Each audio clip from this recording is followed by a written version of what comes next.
Welcome back to the Good Employment Chatter podcast.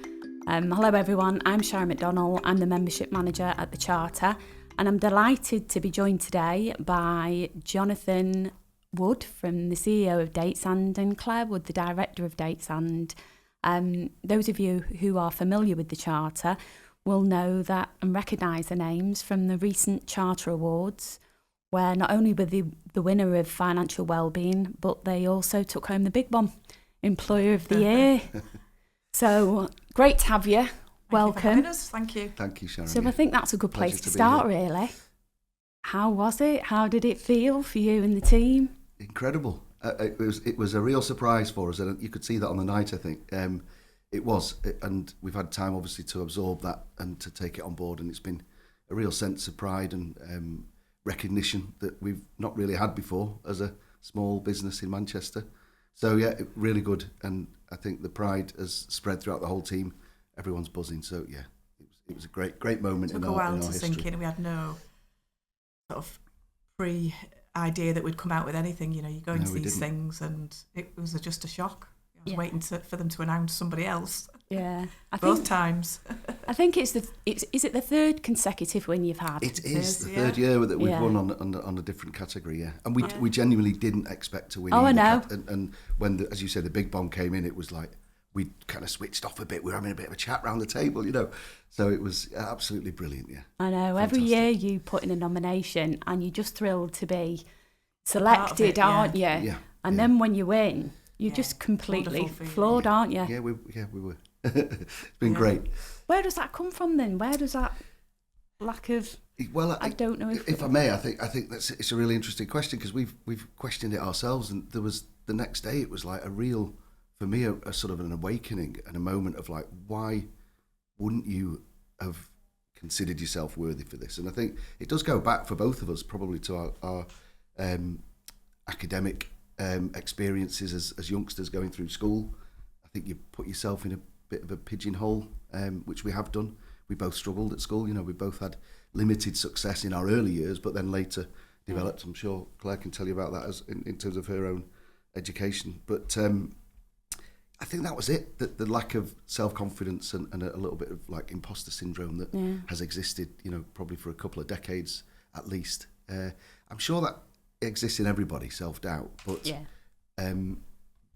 the sort of turning that on its head by getting that award, we were reflecting the next day, and I was like, honestly, this is like the most strange sensation. So yeah, brilliant in that way. There's still work to be done, because I still think, you know, coming for today's podcast, there's still those things in your mind saying, well, what have we got that other people might be interested in, or what have we got to say? But I think it goes back probably to the 11 plus and times like that. Do you know what I mean? It's funny, because we had Sarah Anty in recently as well, and she spoke about imposter syndrome, and I know Louise Brown did as well on her podcast. And it's something that a lot of great leaders suffer from, but I wonder whether sometimes it's like a superpower, because it keeps you humble and curious and always wanting to do better, doesn't it? Definitely. But I do also feel it has held, certainly in my own experience, held me back as well. I think that fear has sometimes got the better of me, and that's been an interesting journey to face those things over the years. I think as Brits as well, sometimes we're a little bit, you know, we're quite self-effacing, aren't we? And you think, I'm not going to do good, it's not going to go well, and sometimes you start to spiral in your head as to how it's going to go, and how, you know, you're probably not good enough, and, you know, expect the worst scenario, really. So it's a mindset change, isn't it? Yeah, without doubt. That coming out of that, we're both looking at each other going, okay, this is good, we'll keep doing it. You know, it's a bit of an external validation, wasn't it? Yeah. You know, we don't have loads of family to, you know, to back you up and big you up. So for us, we've been bigging each other up, haven't we? And trying. Good. Trying, It's good. Positive experience. Well, I'm looking forward to hearing about some good practice, but before we do, can you tell us a little bit about Datesand? Yes, I mean, Datesand is in its 45th year, so it's quite a long journey that we've been on. Claire and I have been at the helm or certainly I took over running the business, I'm going to say in our sort of second phase of the company, which is in 1998 when I became managing director. And that followed my dad's, he passed away he'd been poorly for quite a few years. So prior to 98, because we were established in 1980, it was a very slow start. The business started in our family home in the garage, mixing chemicals. And it was my dad who had some qualifications as a chemist and some experience, and he designed some detergents for glass cleaning within hospitals and laboratories, and set about trying to market them to different hospitals and sell them. All the while having his own career in London. He had a reasonable career. He commuted every week, came back Friday night, got stuck into Datesand as a weekend sort of thing, and left mum during the week to try and do what she could as well. As she was a full-time nursery nurse for probably the first 5 years as well. So it was a sort of cottage industry, I'd say, early doors. That over that first period before Dad passed away, unfortunately, he built it up to about $1 million turnover with 13 people, and then when he became poorly, that quickly diminished, and actually when he passed away, we were turning over 238k, and there were three of us, which was me, my mum, and another young man who was working with us, and that was the moment we had to decide: do we carry on with the business, or do we, go and find our own way and maybe do different things? And we made a commitment. I'd promised my dad pretty much on his deathbed, I'm going to do that, and we'll make a success of it. And that's what we did, and that, I think, became a real sense of purpose, certainly for me personally, for my mum as well. And the second phase began. So although we're 45 years, I'd say, the first 18, it was up, down, and then we went again. And I think as a young man, aged as I was, 23, something like that, I really didn't have that much fear. So we're talking about imposter syndrome there at the beginning. That didn't exist so much. I just felt I could do anything, actually, at that age. It was very, very much, I didn't know what I was doing, but I'd have a go at it. And to be fair, I'd made a promise to my old man, and it was like, off we go, So come hell or high water, we just did what we needed to. We were going out together, Claire and I, and at that time, actually, we were nearly engaged to be married, actually, at that point. But we were already in the business together, in a sense, because Claire would come over at weekends and we'd go and work in the warehouse and do jobs and sort of piece together orders. That he was great to date, wasn't he? Yeah, exactly. I'd get on the train over from York for the weekend, and he'd say, I've got a few orders. Yeah. So we'd go into the warehouse. We've got some packing to do. Making things up, but yeah. Yeah, and I'd go off busy in the week, sort of travelling around the UK trying to sell to these people. So whilst the business itself was failing, the reputation that Mum and Dad had built before still existed. It was very strong, very good. So the name, I think, was well respected, and people were sad about my dad's situation, and they certainly helped me and supported me in our industry. So off we went. And within sort of 5-6 years, we'd gone to about 2 million turnover, and we were sort of taking ourselves more seriously. We bought our own freehold properties and sort of invested in the future of the business, and we've done that and sort of grown. We're now in our 5th premises since that time, so we're growing. We're knocking on the door of sort of 10 mil turnover, so we're still relatively small SME, but it's been a journey, and that now, thankfully, isn't so reliant on me going out and doing all the sales calls and such. Like, we've got a great team, and that's what it's about, and we've really developed into the business we are today. So how did your leadership journey begin, Claire? I was 27, I think, when I started at BOC Gases. I applied for a team leader role in a call centre over here at their customer service centre, and it was looking after the Northwest team. So I had 12 people then, so it was quite stressful because you're running up and down, answer, you get the call, people queuing, that sort of thing. But it wasn't like your traditional call centres. It was nicer than that. It was stressful as some of them I've heard about. And so I was in that position for a couple of years, and then somebody went on mat leave, took on another area, and then I'd had it in my head I wanted to be on the management team by the time I was 30. And a position came up for sales and service manager, which is on the medical side. And that's what I eventually ended up doing. So just learning on the job, had an interview and had to stand up and give a presentation to some of the leadership team, and then you're just thrown right in, and I was learning on the job. But it was a great experience and a good company to work for.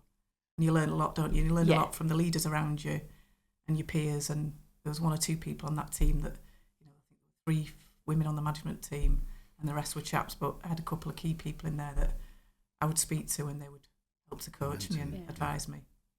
Was anyone inspired you around your approach to leadership? Yeah, I'd go back. My dad was inspirational, absolutely.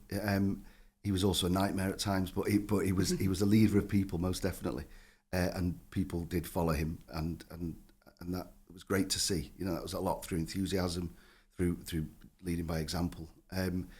Although he was old school, so again, I think some of the things that we do today are well embedded, because I've seen the damage that probably some old school management tactics and style had on people and on their well-being and the whole scenario in terms of motivating a team. Most definitely there, but also I'd say for me personally was in a sort of sports environment as well. Always enjoyed sports. I was lucky enough to play. I did hockey to a high standard when I was a young lad, and sort of captained the Cheshire team in the northwest of England and stuff like that. And that for me was again, it was like I was taken very seriously by people I really respected, and that was great, in terms of my own confidence. And so yeah, in terms of leadership, I really enjoyed that and felt that, and we won a lot. We won together. We had fantastic, like 4 seasons unbeaten. It was great, and that really helped my sort of leadership. I'm saying confidence in leadership. I think what I would do differently if I had an opportunity is probably to find a mentor or somebody that, following Dad's death at least, that would have been able to have helped and probably mentored me, which I think would have been helpful as well. So yeah, I've seen other people really benefit from that. Good. The sports thing is really good though as well, isn't it? Leadership, team play. It teaches you so much at a young age, doesn't it? It really does. Yeah, it does. And then we did some boxing as well. Claire and I both took up a bit of boxing and Thai boxing as well. But that also teaches you, I think, a lot about yourself. When you're in the ring and you're on your own. So leadership is one thing, but then also knowing that you've got what it takes yourself. When the chips are down, you can sort of stand up for yourself, whether that's in a work environment or sports like boxing. Yeah, I did boxing. Did you? I realised I didn't like being hit. Like it. No. No, I loved the training of it, and I went for years. Yeah. But the footwork's difficult, isn't it? And when you see boxers and you think, you're elite athletes, why are you puffing them? Oh, come on. Round 7, and you do 2 rounds and then you do 1 round and it's absolutely. Yeah. It's unbelievable, isn't it? Yeah, but I think sport is great. It does, for me anyway, there's so many similarities how you approach a sport, and I think there's no better feeling when you're in a team, a sports team, that they're all gelled with a common goal, and when you're winning, phenomenal feeling. Now, if you can translate that into business, which I have to say, you talk about where was your sort of inspiration, it was like saying, okay, well, let's run this as though we are a team, and we've got a clear objective, our goals, we've got tactics we need to follow, and what do you do when you've got teammates around you? You encourage them, you support them, you drop behind them when they need you, all those things just play into running a business. So that's the only sort of formal training. I think it's fair to say Claire was very modest at the beginning there in her own sort of pathway to becoming to being a leader. She'd also studied a lot and done an MBA at Leeds, having not done great at school. To do that, I had huge respect and inspiration. Whilst working. Yeah, and Claire's inspired me a lot from seeing the way that she's approached that. She'd do a long week at work, very challenging environment, raising a game all the way, and then she'd be doing night school at Leeds University. Ultimately, after you'd done the HNC, HND, applied for the degree, gone through, and then got a master's degree.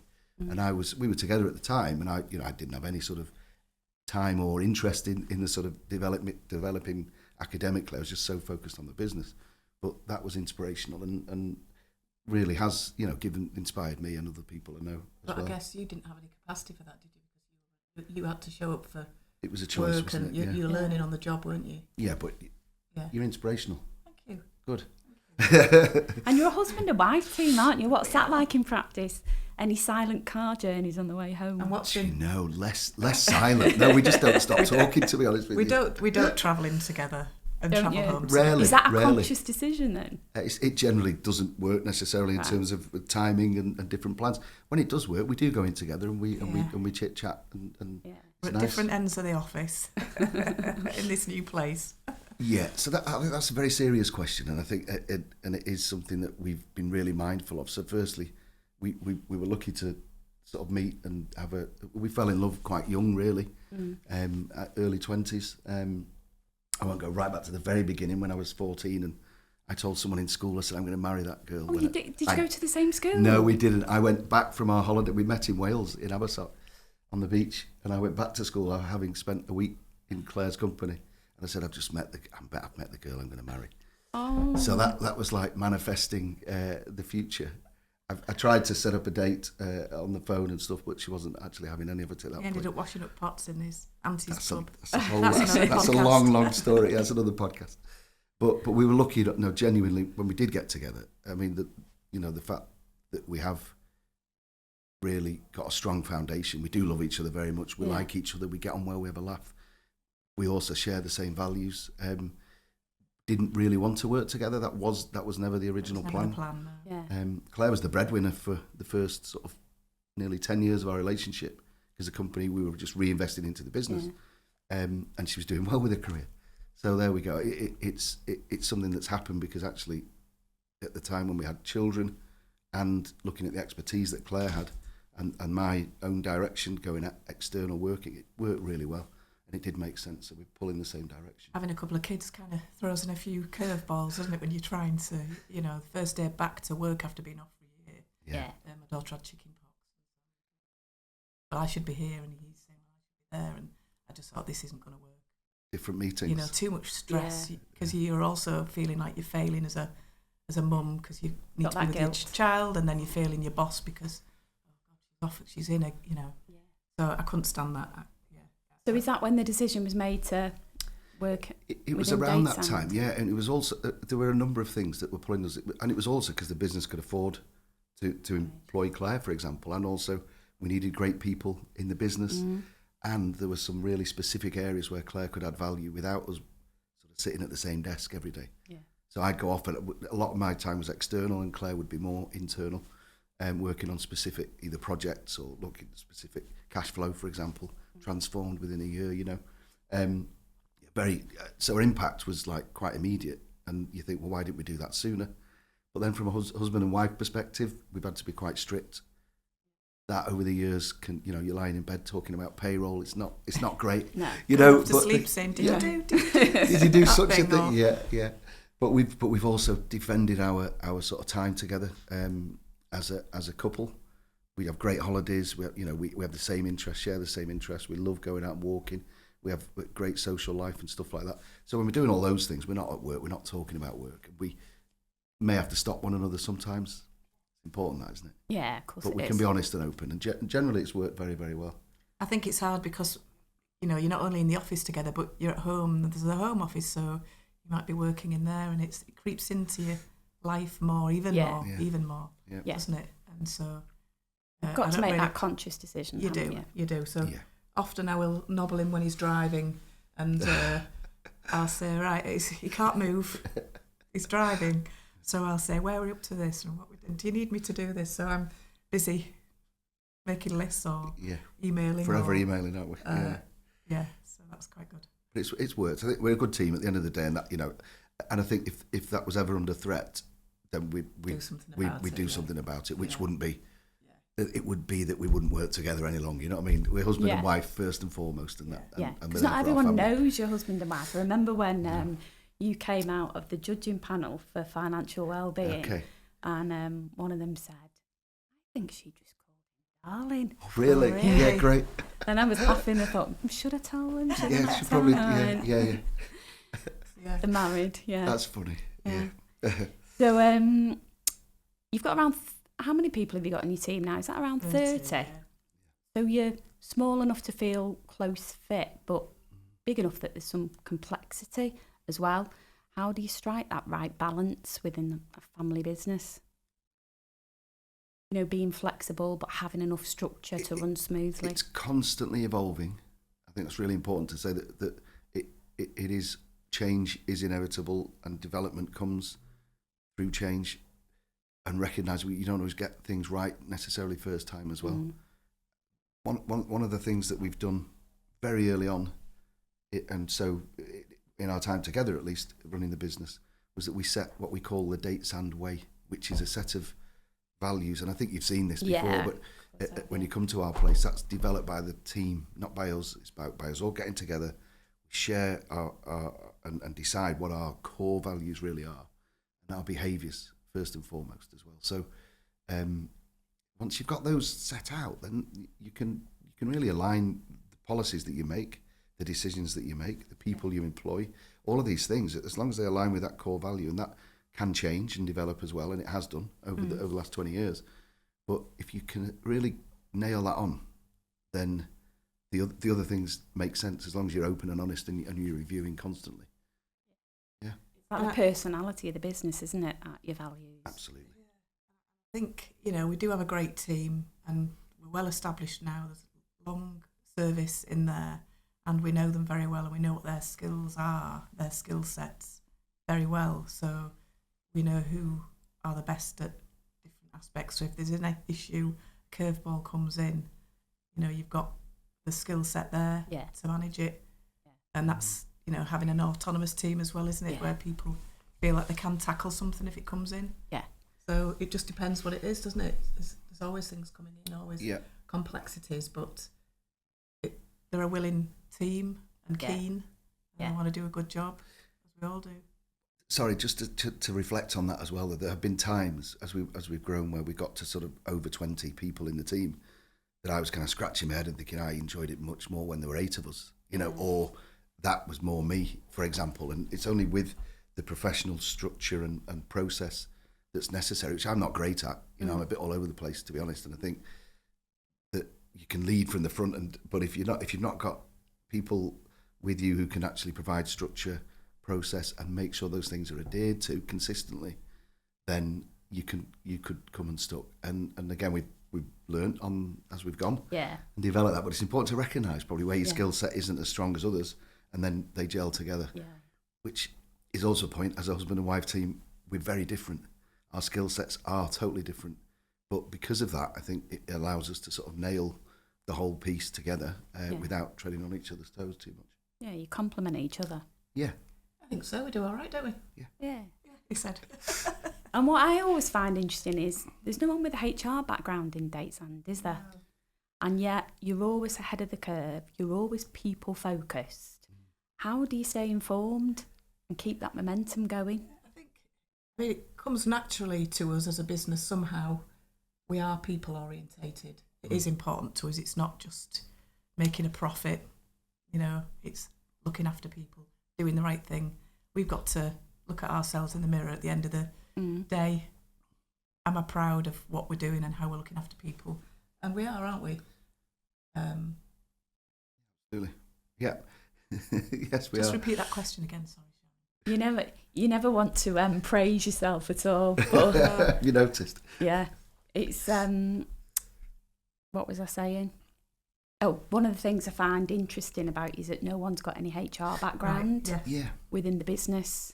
But you are always ahead of the curve. You always keep momentum going, and you really people-focused initiatives. How do you keep that going? The Good Employment Charter helps us with staying up to date with legislation and changes. So that's sort of peace of mind. You've got ACAS, CIPD, and other charter members, that you can pick up the phone to and say, look, seeing this, change in legislation coming down the line, or this is happening, or how do you deal with that? Or this is a scenario that we've got. And that's really helpful for us to stay on top. And we're always looking ahead, and you have to, don't you, as a business owner, second guess and know what's coming down the line, and think of how it might affect your people and be a step ahead as much as you can, because then you're prepared, then you can put things in place. So if the people in the team aren't happy, or they're not looked after, then that affects performance of the business, doesn't it? And it's the right thing to do, isn't it? Look after the people, find out what's going out there externally that might impact them, and making sure we've got the right policies in place and that they're properly supported as much as possible. Why wouldn't you? Yeah. And I know that from working with you, you do have some exceptional practice, and you are always one of the first to bring things into place, and you're always looking for ways to improve, whether that's just with your employees but also in the community as well. You know, you look to help and support others in the community, don't you? We've been doing more of that. I think as the business has grown again and you kind of feel that you can afford to do these things as well, I think that's really important to recognise, because you're so busy just trying to break even to start with. And then, you know, you're looking at building your own business and your own people. But looking externally and going out into the community, certainly as we did in East Manchester and we have in Stockport, has brought so much to us in terms of the sort of the richness of people's experience, people who work within Datesand. So we definitely want to do more of that. But it's kind of one of those things you'll never get to, you know, because you're so busy dealing with your own in-house things. And taking the step and saying, well, we're committing to doing it, we're going to make a commitment, we've drawn it into our plans, and we've said we've got an objective to do one quarterly outreach, and then it starts to happen. If it doesn't, then we need to look at the KPIs and work out why and make sure it does. So it's really interwoven now, which it means it will continue, which is great. Yeah, you've touched on. It's been really rewarding that as well for the people, you know, for the people in the team, got volunteers, you know, and asking them, who do you know in the community that could do with some help? Or one connection was with Stockport County girls. Football team, wasn't it? Yeah, she has a friend that works in that area on Health and Wellbeing, and she'd asked whether she could bring a team of girls in, young girls between 11 and 15, 16, looking at women's health and women in the workplace and barriers, things they might need to look at, friendships, body image, you name it. And the girls at Datesand put together a really comprehensive session really. And presented on their own personal situations and barriers and challenges they'd personally overcome. And the girls were absolutely fantastic.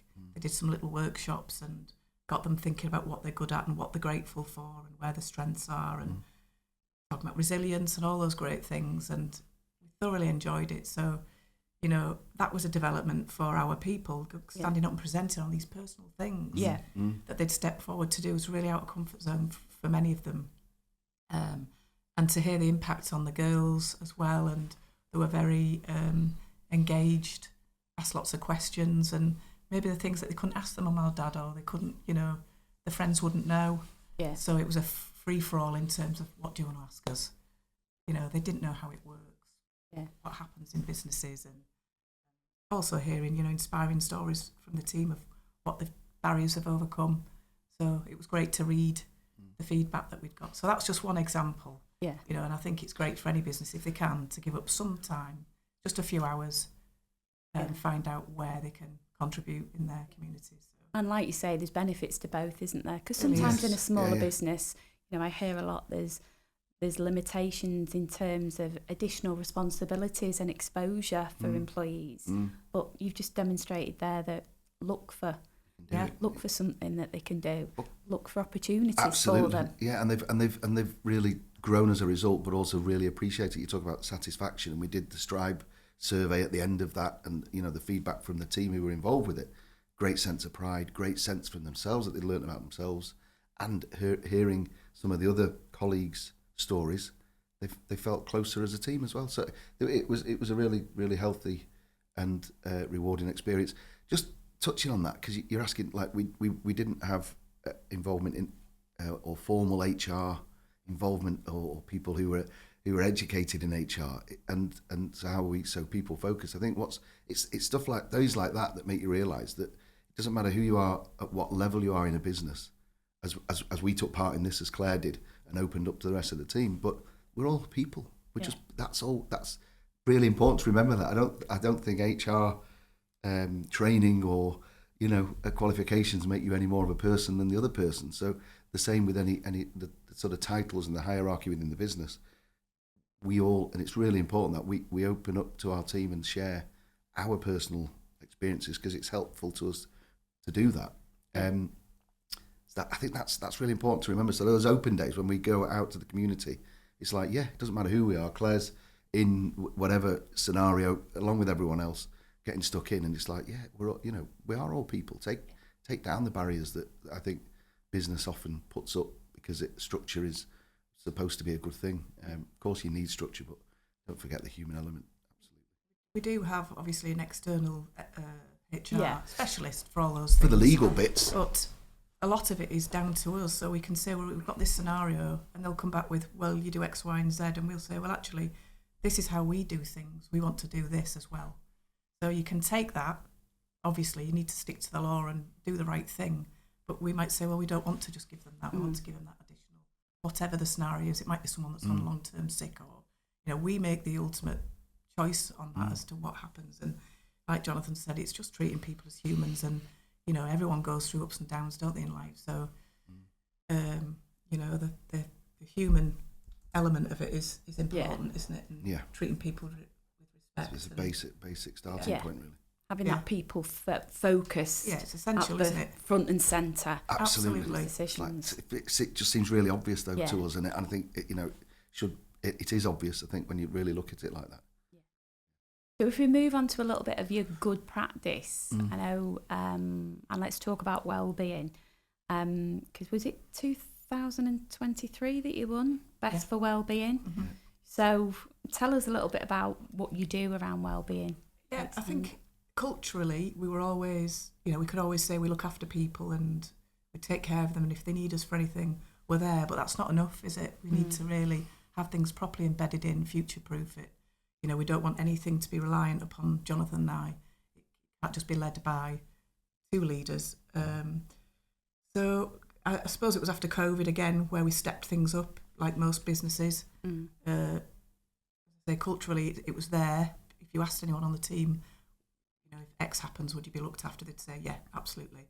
So it was really trying to formalise things. So it's looking at where the gaps were, what policies we needed to have in place, what processes were in place, and looking at surveying the team and finding out where are we at right now, what's missing. There's a lot of uncertainty around COVID.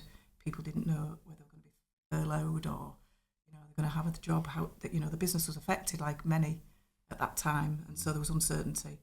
So we just went straight to what do you need, where are the gaps. We did a survey, got that information in, and we do one every year now, don't we? Looking at at least every year, and we've got Strive in, which is the employee engagement platform. So that's improving the way that people can get information to us. Suggestion boxes and things like that are a thing of the past, aren't they? I hope. Yeah. So it's just looking at the channels that the team have got, although we're small, to make sure that they've got a channel to communicate with us, or they can give their name or not. It's either way, but they've got that channel, and that's everything from social events to are you supported in the workplace. If you have an issue, you feel that your manager's approachable. Do you feel that you're being developed? Are we investing in you as you see you should be? And right across the board, lots of questions like that.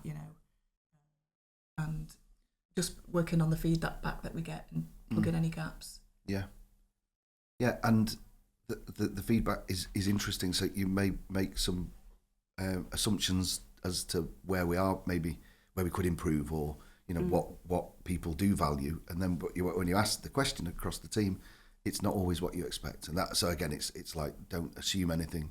That's been really important. The values that we set, the Datesand way, which includes kindness in there. I wish I could list them all now just off the top of my head, but it's in there. Now, kindness is right at the front, certainly. But the gratitude that's in there, into the collaboration, supportive, the obvious words. But when you look at that, when COVID hit at the time, it kicked in, and it was just like absolutely obvious that when it came to wellbeing, it mattered. It made a difference. We had literally like these catch-up meetings every week with the whole team, all on Teams, of course, or it was Teams then, wasn't it?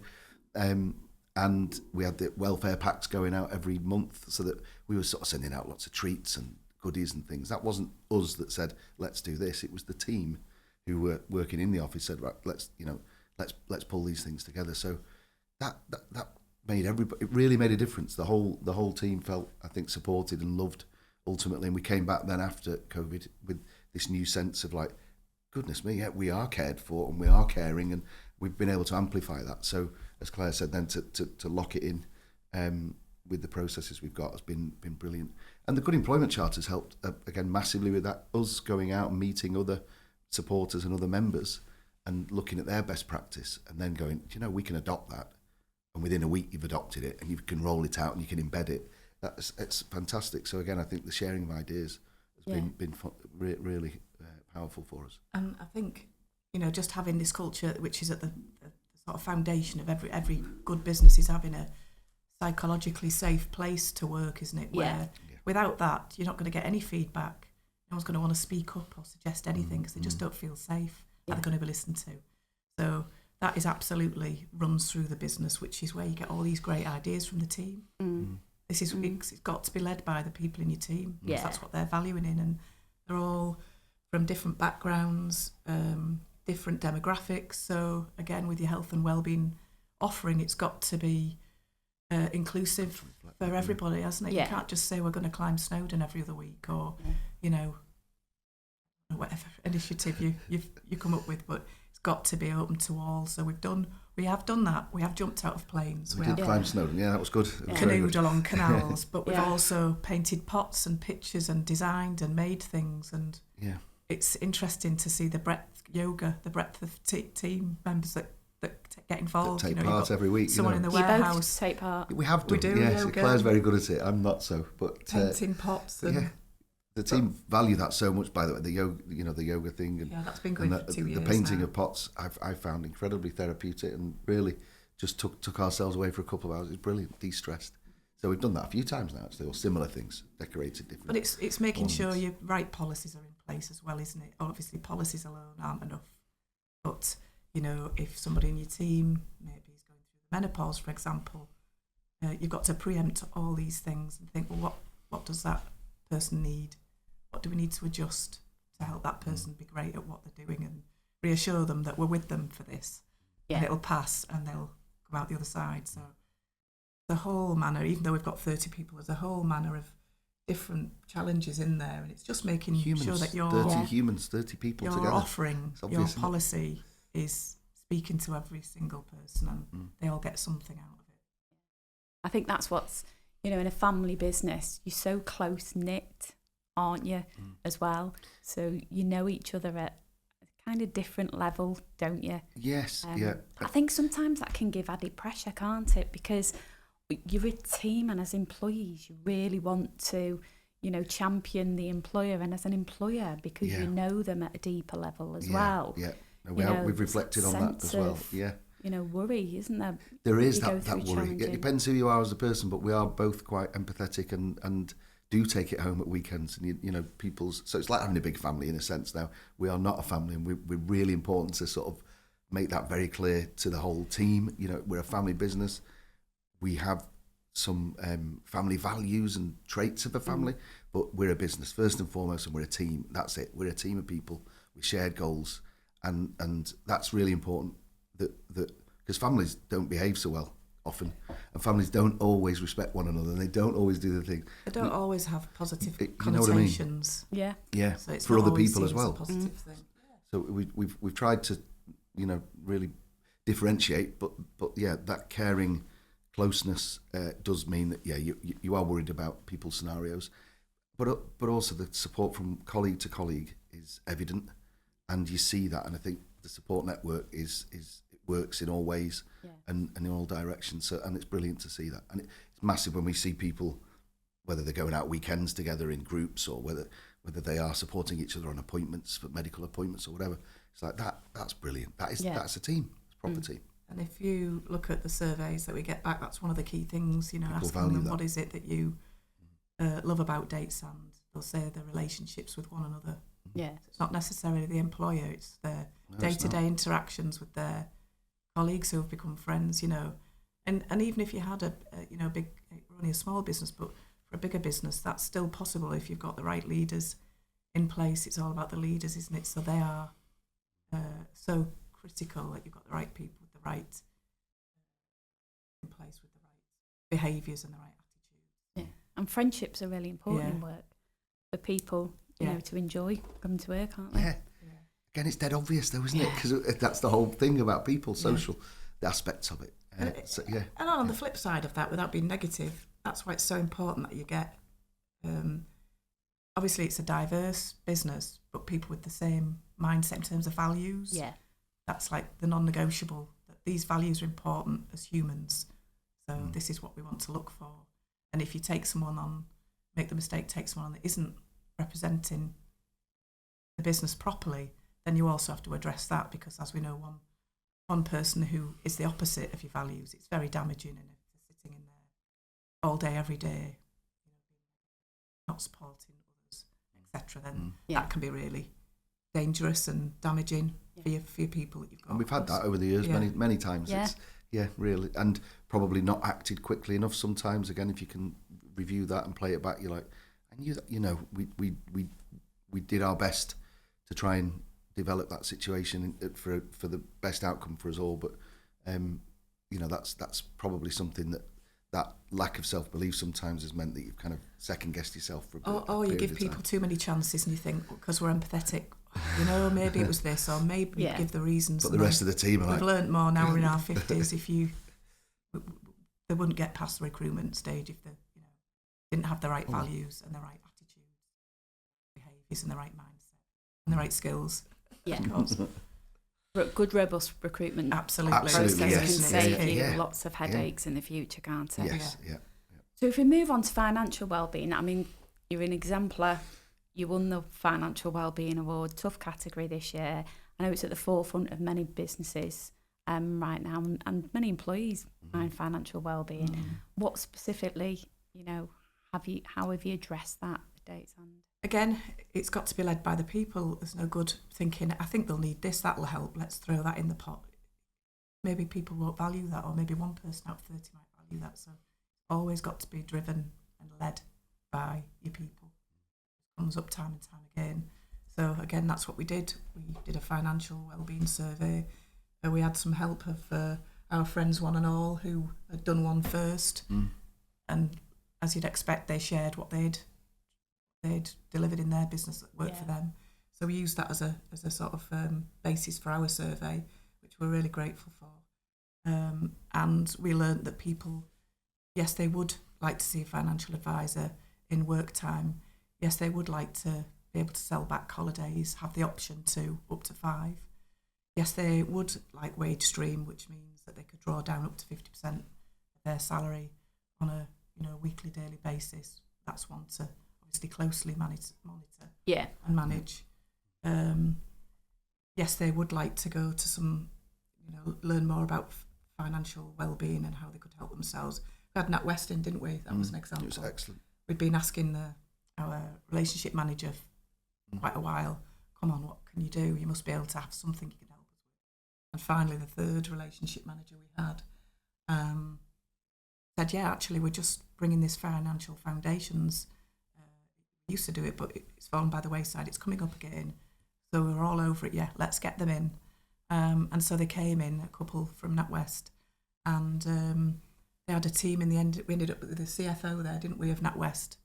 She came along with a team and a film crew, and they filmed it all, and they've used it for one of their internal sort of educational pieces around lots of questions and answers, and there was genuine help given to people who were in situations that they didn't necessarily understand, where the credit rating wasn't, that they couldn't move forward with their own lives and investments, and they got a much better understanding from that workshop than they'd had from doing their own research and such like. And they've moved on. Then the debts have been consolidated. They've managed the situation. They're applying for mortgages. That kind of stuff that's really practical has been brilliant, but led by the people, but obviously with this, the sort of the driving force being, we want to be best practice.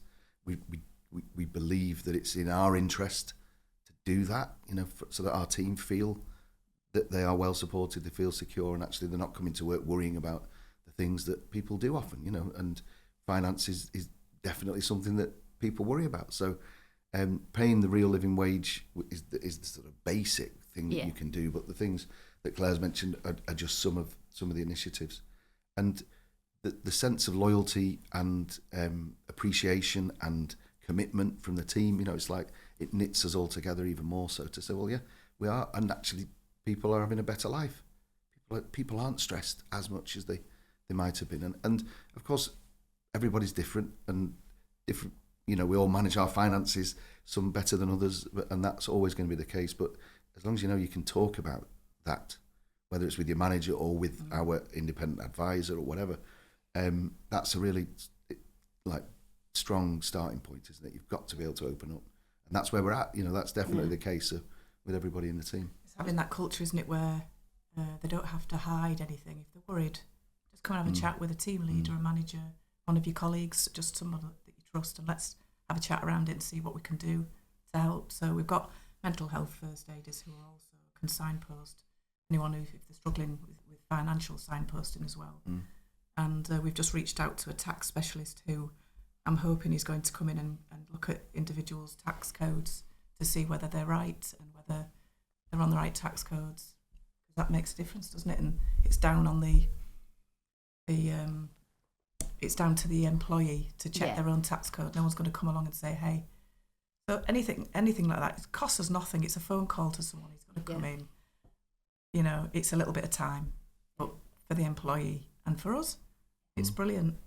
Them normalising the conversation, asking for feedback, Yeah. acting on the feedback swiftly. Yeah. I remember, back after COVID and when all of the utility bills were going up, and it was frightening. You could hear people talking about nappies and cost of milk, and people's mortgages doubled similar time when obviously we had the you could hear it, these conversations, and I didn't like it at all. No. Thinking people were worried, scared. Again, that was when we really sort of stepped it up then. At that point, it was like, this is, and clearly it was on people's agenda as well anyway. But we'd always said, as the business progresses, you've got a team, here we are, and we're all committed. If we succeed, then everybody succeeds, everybody benefits. And that's something, so we've done that. If we look at some of the basic level of salary review, and we were, I'm going to say steady, to start with, but people's salaries have really increased incrementally in terms of looking how the business has developed. So if you like, the wealth pot is being shared. We do a profit share, things like that. So again, people see that they are part of the whole, and that again just creates that team element. So we're driving that, things like that. So we're having a one-to-one with your JD last updated. Let's see. Look, are you doing all these extra things? This has all crept in. Wow, okay, let's look at that now. And, we're not expecting them to have to drive all that. We want to make sure people, not just fairly, but well, the job they do. We've given annual increases, haven't we? Share of the 8%, what was it, 8% last 6% last year. Profit share. Depending on what we achieve. And one year, I think that was after COVID, when the team had worked so hard. Have a hope in hell's chance of achieving, not anything due to them, but we paid the bonus was a bonus because it's about effort, and they couldn't influence that target. They couldn't do any more. So that the financial side is really important to us, and it is sort of like the foundation, isn't it? That people are paid well, they're not worrying, and if something comes up, they can talk to you about it. So It's the same as it's all interlinked, isn't it? The physical well-being and the financial and mental health, it's all interlinked. Definitely. And finally, I'd love to hear your reflections on how putting people front and centre of the business has benefited it, in terms of, whether that's increased turnover, retention. Yeah, or both of those things certainly, and much more. I think we have a saying which we've adopted: "Happy people, our people, equals happy customers." Happy customers, and that's the saying. It's great. You've heard that before, but ultimately, if your customers are happy, if you're delighting your customers and they are Absolutely. We had 99.6% of our customers say that they would recommend Datesand to somebody else. That's a fantastic score. For us, we're over the moon with that. Obviously, we'd like to get to 100%. But the reality is, if you've got that and you're fair with your pricing, our margins, we're not the cheapest, but we are competitive. We provide a fantastic service because our people care enough to make it happen. You know, we turn things around. We do a great job. So happy people, happy customers means a successful business if you've got the values in place and the right strategy to deliver that. Times have been hard. We've had, we know ups and downs on a sort of macro scale. Yeah. But ultimately, if you've got the fundamentals in order in that way, and your team are in for the journey, and you are a team, then actually you come out of those. I'm going to say the slumps or the downturn, and then we can start to build again and make things better going forward. So. It's been a really challenging 5 years, I'd say, but the fact that we've got those fundamentals in place means, and that our people are committed and they know we're committed to them, means that we can live to fight another day and actually excel in areas where certainly our competitors who are in a competitive environment, that we drive forward to win ultimately. Again, we are, it's business, but take it back to sports. That's where the pleasure comes from. That's where people get their satisfaction and their own morale, and they go home feeling this is well worth doing. So it's like a great self-fulfilling cycle, isn't it? Yeah. That's not quite the right way of saying it, but you know what I mean? Yeah, definitely. Yeah. Have you got anything to add? Well, in terms of performance-wise, it just makes sense, doesn't it? We had our best year yet last year, and the turnover of people is low. The engagement is high. All the KPIs are where they need to be. Our audits, our health and safety audits are 100%, which is incredible work by Stephen and all the team in keeping everyone physically safe. Yeah. That's equally important, isn't it? So all the indicators are going the right way. We're just going to keep on doing what we're doing, and it does pay to look after people. It's just the right thing to do fundamentally, isn't it? Ethically, just look after people.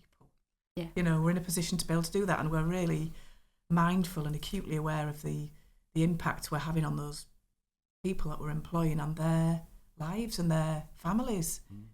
So they go home and they're going back to the families and the husbands and wives, partners, and so how we treat them in the workplace has a massive impact on them.